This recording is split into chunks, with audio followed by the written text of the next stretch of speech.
Selamat pagi dan salam sejahtera.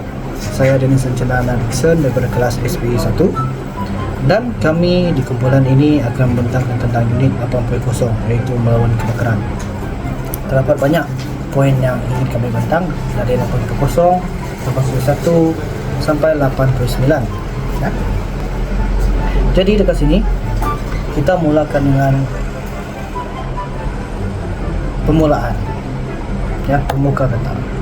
Jadi pengenalan kepada api ini tadi amat penting, sebab apabila kita menghadapi kebakaran kita akan merasa cemas.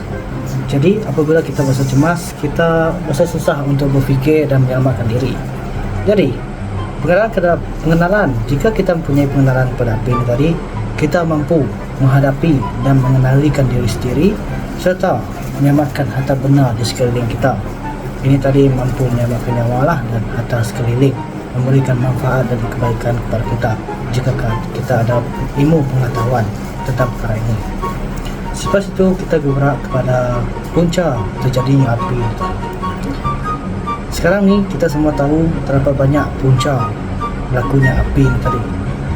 Antara contohnya tadi kecewaian diri sendiri ataupun keadaan buruk sekeliling ya. Seperti contoh kebakaran tadi berlaku apabila kita cuai, apabila kita memasak, kita bermain handphone. Jadi apabila kita bermain handphone, kita leka dan kita tidak memahati sekeliling kita, makanan yang dimasak tadi hangus dan mampu menyebabkan kebakaran jika api tersebut merebak besar ya. Jadi juga kebakaran ini tadi secara tidak langsung kita ketahui dapat dielakkan sekiranya kita mampu mengurangkan sikap cuai ataupun mampu memberikan fokus yang tinggi kepada sekeliling kita. Kerana kebakaran ini tadi secara tidak langsung bersamaan dengan kerugian, sebab apabila ada kebakaran semestinya akan melibatkan dengan kerugian, sama ada nyawa ataupun harta benda. Selepas itu kita bergerak kepada punca-punca kebakaran ini tadi. Terdapat 3 yang kita ketahui, iaitu daripada faktor manusia sendiri, faktor kemalangan ataupun tidak sengaja. Ia juga boleh berlaku sendiri ataupun daripada bahan api. Sebagai contoh, kalau faktor kemanusiaan, kita merokok. Sebagai contoh, kita merokok, lepas tu dah habis merokok tu kita buang contoh dekat pokok ke dekat daun kering terutamanya. Jadi ini tadi mampu menyebabkan api tersebut terjadi ya, dan secara tidak langsung kebakaran mampu merebaklah. Sama juga dengan membakar kebun, pembakaran terbuka mampu menyebabkan kebakaran berlaku.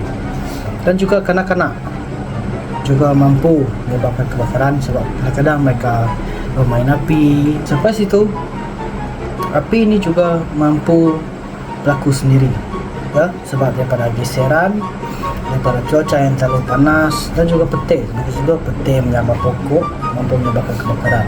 Dan juga cuaca terlalu panas, terutamanya pada bahagian pokok, sebab pokok ini mudah terbakar ya. Jadi cuaca sangat panas, jadi mampu menyebabkan kebakaran. Dan juga bahan api. Bahan api ini tadi seperti gas terbuat mudah terbakar. Seperti contoh gas oksigen. Sebab gas oksigen ini tadi banyak di udara ya. Jadi ini tadi mampu membantu proses pembakaran, kerana peratusan yang diperlukan hanya 16% hingga 21% saja. Dan kebakaran ini tadi dia lebih cepat merebak jika dibantu haba yang tinggi lah, sebab kebakaran tadi dibantu oleh haba, dibantu oleh oksigen. Jadi perkara ini tadi amat boleh berlaku.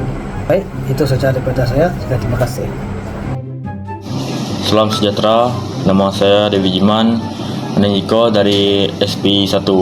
Pada hari ini saya ingin membentangkan satu topik saya yang ke-8.3, iaitu cara kemerdekaan api. Terdapat beberapa cara kemerdekaan api semasa berlakunya kebakaran. Cara-caranya adalah seperti berikut. 8.3.1 Pengaliran. Haba bergerak melalui bahan-bahan pengalir seperti logam, batu, simen, dinding bangunan dan lantai. Bahan-bahan ini merupakan pengalir haba yang baik. Apabila berlakunya kebakaran, bahan pengalir ini menjadi panas dan sekiranya ada bahan api yang bersentuhan dengannya, maka suhu akan naik hingga ke suhu nyala dan pada masa ini api akan terhasil. Olah haba. Apabila berlakunya kebakaran, haba dipindahkan di dalam bahan mudah les seperti cecair atau gas. Semasa berlakunya proses pemanasan, gas akan mengembang dan menjadi ringan. Gas yang panas akan naik ke atas dan gas yang sejuk akan turun ke bawah secara pusingan sehingga keseluruhan gas atau udara itu menjadi panas. Sekiranya kebakaran berlaku di dalam bangunan, gas yang panas akan naik ke atas bersama-sama dengan asap. 8.3.4 Bahangan. Haba yang terhasil dari kebakaran akan berpindah mengikut gelombang cahaya kepada bangunan bampiran. Suhu akan terus meningkat dan api akan terhasil di bangunan bersebelahan apabila suhu mencapai suhu nyalaan. 8.3.5 Terus menerus.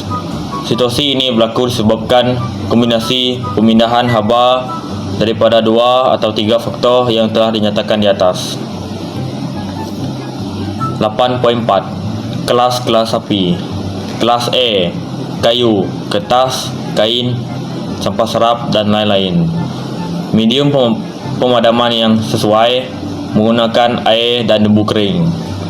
Kaedah pemadaman menggunakan secara semburan. Kelas B, minyak, cat, varnish, plastik dan lain-lain.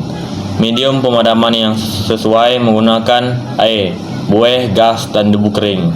Kaedah pemadaman menggunakan secara semburan.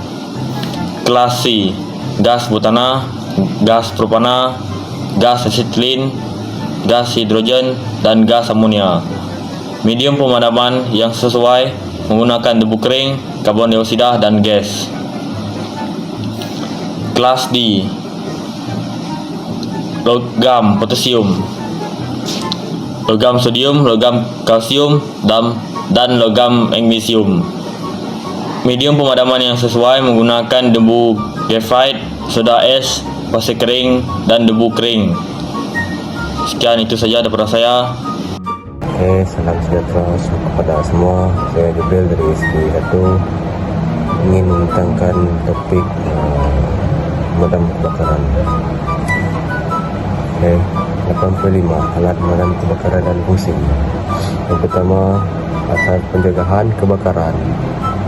Langkah awal yang mesti diambil bagi mengelakkan api kebakaran daripada berlaku, dan juga langkah awal bagi mengelakkan kebakaran yang baru bermula, iaitu infant stage, daripada merebak pada peringkat yang tidak boleh dikawal lagi, iaitu uncontrollable stage.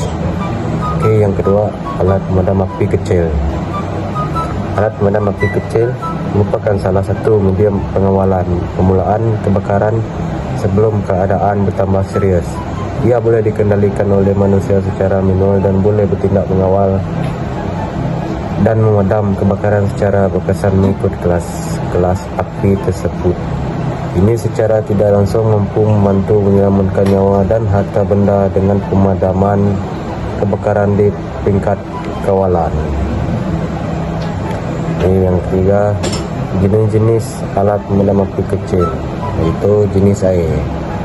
Mempunyai warna tabung seperti merah berat dan mempunyai 9 kilo pemberatnya. Jarak penyimpanan dalam 1.5 meter. Kebaikannya ialah murah dan senang diisi semula. Yang kedua, jenis sebuk kering. Mempunyai warna merah tabung, iaitu berat mempunyai berat 9 kilo juga. Jarak penjutan 1.5 meter. Kebaikan boleh diguna untuk berbagai kelas api. Kelemahannya ialah mengotorkan peralatan dan kawasan semburan. Yang ketiga, iaitu jenis buih. Warna tabung ialah warna merah dan mempunyai pemberat daripada 5 kilo hingga 9 kilo. ialah pecutannya juga ialah 1,5 meter. Kebaikannya lebih berkesan pada api minyak berbanding alat pemadam api jenis lain. Kelemahannya ialah sesuai untuk kebakaran kelas cecair seperti minyak. Okey, yang keempat, jenis karbon dioksida. Warna tabungnya ialah merah. Berat tabung mempunyai berat daripada 5 hingga 7 kilo. Jarak pecutannya ialah 1 meter. Kebaikannya ialah gas bersih dan tidak mengotorkannya. Kelemahan tidak sepadan dengan kandungan gas seperti tabung lebih berat, peralatan elektrik dan berat tabung. Yang kelima, salur pancur basah. Jenis peralatan paip bersalur panjang mempunyai 25 kaki. Jarak penyuntannya ialah 5 meter. Kebaikannya mudah dikendalikan seorang pengendali. Kelemahannya terhad kepada kebakaran pepejal, jarak salur terhad, mudah rosak. Itu boleh dipanggilkan seperti vandalism. Okey, itu saja daripada saya. Terima kasih. Cara menggunakan alat pemadam api. Menggunakan kaedah PAS. P, pull, A, M, S, sweep, S, squeeze. Perkara penting semasa melawan kebakaran kecil: memastikan keselamatan diri dan orang lain terjamin. Yang kedua, penghuni telah keluar daripada bangunan. Yang ketiga, pasukan jabatan bomba telah dihubungi.